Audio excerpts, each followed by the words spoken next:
বৃহস্পতিবার বেলঘরিয়াতে ইডির অভিযান। বেলঘরিয়ার বাসিন্দা রমেশ প্রসাদের বাড়ি তল্লাশি করে ইডির আধিকারিকরা এবং তল্লাশি করে বেশ কিছু নথি সংগ্রহ করে ইডির অফিসাররা।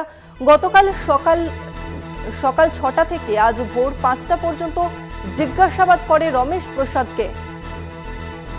আমাদের সঙ্গে রয়েছে আমাদের প্রতিনিধি জয়ন্ত মজুমদার। জয়ন্ত, এখনো পর্যন্ত কি তথ্য সংগ্রহ করলো ইডি এবং কি জানা যাচ্ছে?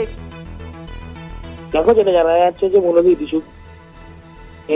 পাটনা থানায় একটি মামলা রুজু হয়েছিল, তার ভিত্তিতেই কিন্তু ইডির যারা উচ্চপদস্থ আধিকারিকরা রয়েছে, অর্থাৎ ইডি তদন্তকারী অফিসাররা বলা যেতে পারে, গতকালকে ভোর 6:30টার সময় কিন্তু এই যে রমেশ প্রসাদ যে ব্যক্তি, তার যে ফ্ল্যাট বেলঘরিয়া যে ফ্ল্যাটে বর্তমানে রয়েছেন সেই ফ্ল্যাটে কিন্তু প্রবেশ করে এবং আজকে কিন্তু প্রায় বলা যেতে পারে 24 ঘন্টা ধরে কিন্তু তারা প্রায় তাদের ম্যারাথন অভিযান চালায় এবং তারা আজকে ভোর 5:30টার সময় কিন্তু সেই ফ্ল্যাট থেকে বেরিয়ে যায় এবং বেরানোর সময় কিন্তু তারা রমেশ প্রসাদ নামক ব্যক্তিকে আটক করে তাদের সঙ্গে নিয়ে যায় এবং তারা যেটা বেরানোর সময় বলছিল যে তারা মূলত জিজ্ঞাসাবাদ করার জন্য কিন্তু নিয়ে গিয়েছিল এবং যেটা জানা যাচ্ছে যে যারা বেশ কিছু কাগজ এবং বেশ কিছু নথি কিন্তু উদ্ধার করে ব্যাগ ভর্তি করে এবং সেই সঙ্গে রমেশ প্রসাদের হাতেও বেরানোর সময় দেখা গেছিল হলুদ রঙের একটি ব্যাগে কিন্তু বেশ কিছু গুরুত্বপূর্ণ ডকুমেন্টস রয়েছে।